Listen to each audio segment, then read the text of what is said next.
यापूर्वीच्या धम्मदेशनेमध्ये लोकवग्गो या संदर्भामध्ये आपण बघितलं होतं. लोकस्वभाव कशा प्रकारचा असतो या वग्गामध्ये सविस्तर रूपाने गाथेच्या द्वारा आपण उपदेश श्रवण केला. आज अत्यंत महत्त्वपूर्ण असा वग्गा आहे. या वग्गाच्या संदर्भामध्ये आपण धम्मदेशना श्रवण करत आहोत. बुद्ध वग्गो, जे की बौद्ध साहित्यामध्ये अत्यंत महत्त्वपूर्ण या वग्गाचं एक विशेष स्थान आहे. बुद्ध वग्गो ही बुद्धाची जी विशेषता आहे, बुद्धाची जी महानता आहे, या महानतेचं वर्णन या वग्गामध्ये केलेलं आहे. अत्यंत महत्त्वपूर्ण असा हा वग्गा आहे. या वग्गामध्ये विश्लेषण करत असताना भगवंत असे म्हणतात की ज्यांची संपूर्ण इंद्रियावरती ज्याने विजय मिळवला आहे, ज्याने संपूर्ण इंद्रियाला जिंकलेला आहे, तर तो अजिंकित होऊ शकत नाही, जे पराभूत पुन्हा कधीही होऊ शकत नाही. जो बुद्धत्वाच्या पदाला म्हणजे प्राप्त झालेला आहे, तो अबुद्धत्वाच्या पदाला कधीही प्राप्त होऊ शकत नाही. ज्या मनुष्याने संपूर्ण इंद्रिय जिंकला आहे, म्हणजे ज्यांनी राग, द्वेष, लोभ, मोह, मीपणा, अहमपणा, गर्व या सर्व प्रकारच्या विकारावरती ज्यांनी विजय मिळवला आहे, ज्यांनी संपूर्ण इंद्रिय आपले शांत केले आहे, ज्यांनी संपूर्ण आपल्या विकाराला नष्ट केला आहे, अशा प्रकारच्या विकाराला नष्ट करून ज्यांनी बुद्धत्वाला प्राप्त केला आहे, ज्यांनी बौद्धीला प्राप्त केला आहे, अशा प्रकारच्या सम्यक संबुद्धांच्या चित्तामध्ये कधीही कुठल्याही प्रकारचा अकुशल विचार, अकुशल भाव उत्पन्न होऊ शकत नाही. म्हणजे एकदा बुद्धत्वाचं पद जर प्राप्त केलं असेल तर कोणत्याही कारणाने बुद्धत्वाच्या पदाला पुन्हा खाली येऊ शकत नाही. कारण संपूर्ण गोचर या संपूर्ण सृष्टीमध्ये असणारे जे काही सत्व आहे, या संपूर्ण सत्वापेक्षा श्रेष्ठ हे बुद्धत्व पद आहे. आणि त्यामुळे या बुद्धत्वाच्या पदाला कोणीही पुन्हा खाली खेचू शकत नाही. जे महान आणि असीमता या बुद्धत्वाच्या पदाची आहे, त्यांच्यामध्ये कुठल्याही प्रकारचा विकार उत्पन्न होऊ शकत नाही. ज्यांनी आपल्या संपूर्ण प्रकारच्या तृष्णा, कामतृष्णा, भवतृष्णा, विभवतृष्णा पूर्णपणे नष्ट केल्या आहे, नाहीसं केलं आहे.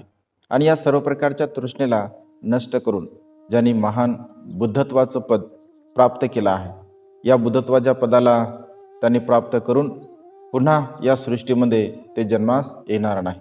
म्हणजे अशा प्रकारे एकदा बुद्धत्वाचं पद प्राप्त झाल्यानंतर पुन्हा त्या पदाला कोणीही नष्ट करू शकत नाही, नाहीसं करू शकत नाही. कारण त्यांनी सर्व प्रकारच्या तृष्णा नष्ट केल्या आहे, नाहीसं केलं आहे. कारण पुन्हा पुन्हा या सृष्टीमध्ये जन्मास येण्यासाठी सहाय्यक ठरणारी जी तृष्णा आहे, या तृष्णेला जर पूर्णपणे नष्ट केलं, नाहीसं केलं, तर पुन्हा या सृष्टीमध्ये जन्मास येण्याचा प्रश्नच निर्माण होत नाही. आणि त्यामुळे एकदा या बुद्धत्वाच्या पदाला ज्यांनी प्राप्त केला आहे, ते पुन्हा कधीही या संसारामध्ये जन्मास येऊ शकत नाहीत. जो धैर्यवान पुरुष ध्यान, मनन, चिंतन करून या सर्वश्रेष्ठ पदाला, निर्वाण पदाला ज्यांनी प्राप्त केला, जे सदा सर्वकाळ स्मृतिमान असतात, स्मृती संप्रजन्ययुक्त ज्यांचं चित्त असते, अशा प्रकारचा महापुरुष जो की बुद्धत्वाला त्यांनी प्राप्त केला आहे. बुद्धत्वाला प्राप्त करणारा मनुष्य या संसारामध्ये जेव्हा जेव्हा उत्पन्न होत असतो, तेव्हा तेव्हा या संपूर्ण सृष्टीमध्ये जीवन जगणारे मनुष्य सत्व त्यांना प्रिय असतात, त्यांच्यावरती प्रेम करणारे असतात. एवढंच नव्हे तर केवळ बुद्धत्वाला प्राप्त होणारा व्यक्ती, मनुष्यच त्यांचे प्रिय नसतात, तर देवतासुद्धा त्यांच्यावरती प्रेम करतात, देवतांनासुद्धा ते आवडतात. त्यामुळे बुद्धत्व हे अत्यंत महान आणि असीम असं श्रेष्ठ पद आहे, ज्या पदाचा सर्व या सृष्टीमध्ये मनुष्य आणि देवताद्वारा सुद्धा सत्कार केला जातो, स्वागत केला जातो, त्यांचं सन्मान केला जातो. या संसारामध्ये मनुष्याला जन्म मिळणे अत्यंत कठीण आहे. कारण अनंत पुण्य मनुष्य जेव्हा जेव्हा आपल्या जीवनामध्ये करत असतो तेव्हा तेव्हा मनुष्याला जन्म मिळत असतो. जन्मास आलेला मनुष्य सद्धम्माला जर श्रवण करत असेल तर सद्धम्म श्रवण करणे सुद्धा अत्यंत कठीण आहे असं भगवंतांनी म्हटलं आहे. या संसारामध्ये सद्धम्माला श्रवण करणे अत्यंत महान आणि असीम असं पुण्य आहे. जन्मास येणे सुद्धा कठीण आहे. चांगल्या प्रकारचं निरोगी स्वरूपामध्ये जिवंत राहणे सुद्धा अत्यंत कठीण आहे. धम्माला श्रवण करणे सुद्धा अत्यंत कठीण आहे. आणि या जगामध्ये बुद्धत्वाला प्राप्त करणे, बुद्ध उत्पन्न होणे जगामध्ये अत्यंत कठीण आहे. या 4 प्रकारच्या गोष्टी जगामध्ये अत्यंत कठीण आहे असं म्हटलं आहे. जन्मास येणे फार कठीण आहे. अनंत आणि असीम पुण्य करून मनुष्य जन्मास येत असतो. जन्मास आल्यानंतर जिवंत राहणे सुद्धा अत्यंत कठीण आहे. कारण मनुष्य केव्हा कधी कुठे मृत्यूला प्राप्त होईल हे आपण सांगू शकत नाही. त्यामुळे जिवंत राहणे सुद्धा कठीण आहे. असंख्य लोक या सृष्टीमध्ये जिवंत आहे, परंतु सर्वच लोक धम्माला श्रवण करत नाही. त्यामुळे धम्म श्रवण करणे सुद्धा अत्यंत कठीण आहे. आणि बुद्धत्वाला प्राप्त करणे, कारण बुद्धत्व पद हे सहज प्राप्त होण्यासारखं नाही. सर्व प्रकारच्या विकारांना नष्ट करावं लागतं. राग, द्वेष, लोभ, मोह, मीपणा, कामतृष्णा, बहुतृष्णा, विभवतृष्णा या सर्व प्रकारच्या तृष्णेला जेव्हा नष्ट केलं जातं तेव्हाच बुद्धत्वाचं पद प्राप्त होऊ शकते. त्यामुळे बुद्ध उत्पन्न होणे सुद्धा अत्यंत कठीण आहे. संसारामध्ये जीवन जगत असताना कुठल्याही प्रकारचं अकुशल कर्म, पाप कर्म आपण आपल्या जीवनामध्ये करू नये. पुण्याचा संचय अधिक आपण आपल्या जीवनामध्ये केला पाहिजे. कारण पुण्याचा संचय आपल्याला सुखाकडे घेऊन जातो, आपलं चित्त परिशुद्ध करत असतो, आपलं मन प्रसन्न करतो, निर्मळ करतो. त्यामुळे मनुष्याने जीवन जगत असताना कुठल्याही प्रकारचं पापकर्म करू नये. पापकर्म म्हणजे काय, तर कायेद्वारा, वाचेद्वारा आणि मनाद्वारा कोणत्याही प्रकारचं अकुशल कर्म, वाईट कर्म, जे कर्म केल्यानंतर आपल्याला दुःख उत्पन्न होईल अशा प्रकारचं कर्म या संसारामध्ये आपण करू नये. कारण बुद्धांची शिकवण हीच आहे. सर्व प्रकारच्या पापातून मुक्त होणे, पुण्याचा संचय करणे, आपल्या चित्ताला सन्मार्गावरती लावणे, ध्यान मनन चिंतन करून आपलं चित्त परिशुद्ध निर्मळ बनवणे हा बुद्धांचा संदेश आहे. त्यामुळे कुठल्याही प्रकारचं पापकर्म न करता कुशल कर्म, पुण्यकर्म आपण आपल्या जीवनामध्ये केले पाहिजे. या संसारामध्ये जीवन जगणारा मनुष्य, भगवंत असे म्हणतात की अनेक प्रकारचं दुःख त्या मनुष्याच्या जीवनामध्ये निर्माण होत असते. परंतु जो मनुष्य सहनशील आहे आणि क्षमाशीलता ज्यांच्यामध्ये आहे, सहनशीलता आणि क्षमाशीलता एक प्रकारे तप आहे असं भगवंतांनी म्हटलं आहे. तर असंख्य लोकांमध्ये सहनशीलता सुद्धा नसते आणि क्षमाशीलता सुद्धा नसते. परंतु ज्यांच्यामध्ये क्षमाशीलता आणि सहनशीलता हा सद्गुण आहे, एक प्रकारे हा तप आहे असं भगवंतांनी म्हटलं आहे. सहजासहजी मनुष्य आपल्या चित्तामध्ये सहनशीलतेचा भाव निर्माण करू शकत नाही. आणि त्यामुळे सहनशीलता हे सर्वात श्रेष्ठ पद आहे असं म्हटलं आहे. परंतु त्याहीपेक्षा निर्वाणगामी पद हे सर्वश्रेष्ठ आहे. जो मनुष्य निर्वाणगामी पदाला प्राप्त करत असतो तर तो मनुष्य आपल्या जीवनामध्ये सुखाला प्राप्त करतो. जो मनुष्य दुसऱ्यांचा घात करून, दुसऱ्यांना त्रास देऊन, दुसऱ्यांना दुःख देऊन जर जीवन जगत असेल तर अशा प्रकारच्या व्यक्तीला आपण श्रमण म्हणू शकत नाही. अशा प्रकारच्या व्यक्तीला आपण ब्राह्मणसुद्धा म्हणू शकत नाही. आणि त्यामुळे सहनशीलता आणि क्षमाशीलता या सद्गुणाला प्राप्त करून निर्वाणगामी अवस्था प्राप्त करण्याचा आपण सम्यक संकल्प केला पाहिजे. आपण कुठल्याही प्रकारे कुणाचीही निंदा करू नये असं भगवंतांनी म्हटलं आहे. कारण निंदा केल्यामुळे आपल्या जीवनामध्ये आपल्याला दुःख प्राप्त होत असते. आपण आपल्या कायेवरती, वाचेवरती आणि मनावरती संयम ठेवला पाहिजे. संयमपूर्ण आपण जीवन जगण्याचा प्रयत्न केला पाहिजे. प्रतिमोक्षांचं आपण पालन केलं पाहिजे, आचरण केलं पाहिजे. कारण जोपर्यंत प्रातिमोक्षांचं आपण आचरण करत नाही, पालन करत नाही, तोपर्यंत सुखाला आपण प्राप्त करू शकत नाही. भोजनामध्ये सुद्धा आपण मात्रा जाणली पाहिजे.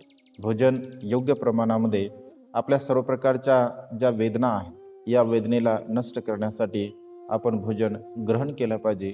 अधिकचं भोजन ग्रहण करून आपण आपल्या जीवनामध्ये प्रमाद भाव, आळसात भाव उत्पन्न करू नये आणि त्यामुळे प्रमाणामध्ये भोजनसुद्धा आपण केलं पाहिजे. एकांतवास हा मानवी जीवनाचा अत्यंत सुखाचा क्षण असतो. त्यामुळे एकांतवासामध्ये आपण जीवन जगण्याचा प्रयत्न केला पाहिजे. एकांतवासामध्ये जर आपण जीवन जगत असेल तर निश्चितपणे आपल्याला सुख प्राप्त होऊ शकते. म्हणजे अशा प्रकारे सद्गुणाला परिपूर्णतः आपण जाणलं, समजून घेतलं आणि योग्य प्रकारे ध्यान मनन चिंतन करून आपण सुखाच्या मार्गाचं अनुसरण केलं तर निश्चितपणे आपल्याला लाभ होतो. आपण सुखाच्या अवस्थेला प्राप्त होऊ शकतो. या संसारामध्ये जीवन जगणारा मनुष्य अत्यंत दुःखकारक असं जीवन जगत असतो. दुःखकारक जीवन का जगतो? कारण त्यांच्या चित्तामध्ये तृष्णा आहे, आसक्ती आहे, लोभ आहे. भगवंत असे म्हणतात की संसारामध्ये जीवन जगणारा सदग्रस्त आयुष्यभर धनसंपदा जमा करण्यासाठी, धनसंपदा एकत्र करण्यासाठी प्रयत्न करत असतो. परंतु त्याची जी तृष्णा आहे, इच्छा आहे, त्या इच्छा कधीही पूर्ण होत नसतात. भगवंत असे म्हणतात की कारशापणांचा, पैशांचा अगदी वर्षाव जरी झाला असेल तरीसुद्धा मनुष्यांची तृप्ती होणार नाही, त्यांची तृष्णा नष्ट होणार नाही, त्यांचा लोभ नष्ट होणार नाही. आणि अशा प्रकारे लोभामध्ये पडल्यामुळे त्यांना दुःख प्राप्त होत असते. ते दुःख निर्माण करत असतात. ते कधीही सुखाला प्राप्त होऊ शकत नाही. कारण माणसाच्या ज्या तृष्णा आहे त्या असंख्य आहे, अमर्याद आहे. त्याला कुठल्याही प्रकारची मर्यादा नाही आहे. आणि त्यामुळे या सर्व प्रकारच्या अकुशल कर्माला जाणून जे पंडित लोक असतात, जे ज्ञानी लोक असतात, जे बुद्धिवान लोक असतात, जे बुद्धाचे श्रावक असतात, अनुयायी असतात, ते जाणतात की अशा प्रकारच्या तृष्णेला प्राप्त करून आपल्याला काहीही लाभ होणार नाही आहे. म्हणून या तृष्णेला आपण नष्ट केलं पाहिजे, नाहीसे केलं पाहिजे आणि सुखाच्या मार्गाने जीवन जगण्याचा प्रयत्न केला पाहिजे. संसारामध्ये जीवन जगणारा मनुष्य मी सुखी व्हावे, मी समाधानी व्हावे, माझ्या जीवनामध्ये मला सुख प्राप्त व्हावं, अशा प्रकारची भावना करून तो अनेक प्रकारचे चरणस्थान तो ग्रहण करत असतो. नद्यांची पूजा करतो, पर्वतांची पूजा करतो, नाल्यांची पूजा करतो, डोंगरांची पूजा करतो, सूर्यांची पूजा करतो. म्हणजे अनेक प्रकारे निसर्गामध्ये असणारे जे काही पशुपक्षी असतील, झाडं असतील, पर्वत असतील, या सर्वांची तो पूजा करत असतो, त्यांना शरण जात असतो. परंतु भगवंत असे म्हणतात की हे शरणस्थान योग्य नाही आहे. हे शरणस्थान आपले योग्य प्रकारे आपल्याला सुखाकडे घेऊन जाऊ शकत नाहीत. तर अशा प्रकारच्या पूजास्थान, अशा प्रकारचे शरणस्थान जर आपले असतील तर केवळ आणि केवळ आपल्याला दुःख प्राप्त होत असते. त्यामुळे जीवन जगत असताना आपण योग्य प्रकारचं श्रद्धास्थान आपलं निर्माण केलं पाहिजे. योग्य ठिकाणी आपण शरण गेलं पाहिजे, जेणेकरून आपल्या तृष्णा नष्ट होतील, नाहीशा होतील. जो मनुष्य बुद्ध, धम्म आणि संघ या तीन रत्नाला शरण जात असतो, जो मनुष्य चार आर्य सत्यांचं यथार्थ रूपाने दर्शन घेत असतो, जगामध्ये दुःख आहे, दुःखाचं कारणसुद्धा आहे, त्या दुःखाला आपण नष्टसुद्धा करू शकतो आणि त्या दुःखाला नष्ट करण्याचा मार्गसुद्धा आहे, ज्याला आर्य अष्टांगिक मार्ग असं म्हटलं आहे. जो मनुष्य अशा प्रकारच्या श्रेष्ठ सद्धमाला आपल्या प्रज्ञेच्या द्वारा जाणत असतो, समजून घेतो, त्याचं यथार्थ रूपाने दर्शन घेत असतो, तर तो मनुष्य आपल्या जीवनामध्ये उत्पन्न होणारे जे दुःख आहे त्या उत्पन्न होणाऱ्या दुःखाला तो पूर्णपणे नष्ट करतो, नाहीसं करतो. कारण तीन रत्नाला शरण जाणारा मनुष्य आपल्या जीवनामध्ये कधीही अपाय गतीला अर्थात दुःखाला प्राप्त होत नाही, तर तो निश्चितपणे सुखाच्या अवस्थेला प्राप्त होत असतो, आपल्या जीवनामध्ये सुखी बनत असतो. कारण या जगामध्ये बुद्धाशिवाय, धम्माशिवाय आणि संघाशिवाय दुसरं कोणतंही असं श्रेष्ठ श्रद्धास्थान नाही आहे. बुद्ध, धम्म आणि संघ या जगातील सर्वश्रेष्ठ श्रद्धास्थान आहे. आणि या श्रद्धास्थानाला जाणून समजून घेऊन आपण आपल्या सर्व प्रकारच्या दुःखाला नष्ट करू शकतो, नाहीसं करू शकतो, निर्वाणगामी अवस्थेला प्राप्त करू शकतो. संसारामध्ये उत्तम पुरुष, श्रेष्ठ पुरुष जन्मास येणे अत्यंत दुर्लभ आहे असं भगवंतांनी म्हटलं आहे. श्रेष्ठ पुरुष सर्वच ठिकाणी उत्पन्न होत नसतात, परंतु जिथे जिथे ज्या ज्या कुळामध्ये ते उत्पन्न होत असतात, कारण ते ज्ञानी असतात, प्रज्ञावान असतात, बुद्धिवान असतात, आपल्या कुशलकर्माच्या बलाने, आपल्या पुण्यकर्माच्या बलाने, आपल्या सद्गुणाच्या बलाद्वारा आपल्या कुळाचा ते उद्धार करत असतात. म्हणून फार कमी लोक या संसारामध्ये आहे की ज्या संसारामध्ये जीवन जगत असताना श्रेष्ठ पुरुष, उत्तम पुरुष, ज्ञानी पुरुष कुळामध्ये उत्पन्न होत असतात. बुद्धांचा जन्म या संसारामध्ये अत्यंत सुखकारक आहे. बुद्धाचा जन्म जेव्हा जेव्हा या सृष्टीमध्ये होत असतो तेव्हा तेव्हा मानवी जीवनाला सुख प्राप्त होत असते आणि त्यामुळे बुद्धाचा जन्म होणे अर्थात बुद्ध उत्पन्न होणे अत्यंत सुखकारक आहे. भगवंताचा संदेश, भगवंताचा उपदेश सुखकारक आहे. जो जो मनुष्य बुद्धांचा उपदेश जाणतो, समजून घेतो, त्याचं अध्ययन करतो, चिंतन मनन करतो, तर ते सुद्धा त्यासाठी सुखकारक आहे. संघाची एकता, सामूहिक रूपाने एकतायुक्त कार्य करणे हे सुद्धा सुखकारक आहे आणि सांघिक रूपाने तप करणे सुद्धा सुखकारक आहे.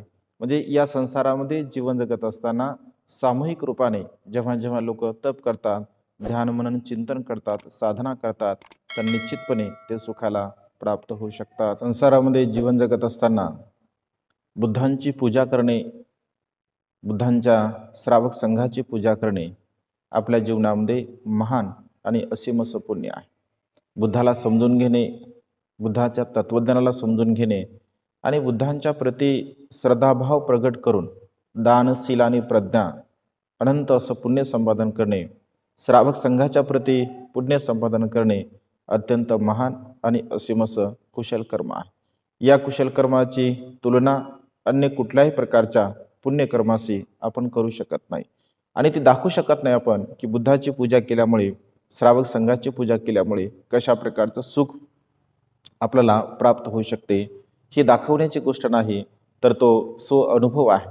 स्वतः मनुष्य त्या अनुभवाचा आनंद घेऊ शकतो, स्वतः मनुष्य त्या आनंदामध्ये तल्लीन होऊ शकतो, लीन होऊ शकतो आणि त्यामुळे संसारामध्ये जीवन जगणारा प्रत्येक मनुष्य, प्रत्येक सत्वाने बुद्धांची पूजा केली पाहिजे, बुद्धांच्या श्रावक संघाची पूजा केली पाहिजे.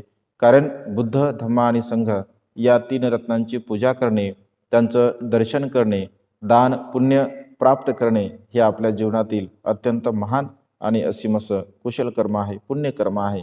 कारण हेच पुण्यकर्म, हेच कुशल कर्म आपल्याला सुखाच्या अवस्थेला प्राप्त करून देण्यासाठी सहाय्यक ठरत असते आणि त्यामुळे बुद्धांची जी विशेषता आहे, बुद्धांच्या महानतेची विशेषता आहे, बुद्धामध्ये असणारे जे सद्गुण आहे, या सर्व प्रकारच्या गुणाला जाणून आपण सुखपूर्वक जीवन जगण्याचा प्रयत्न केला पाहिजे.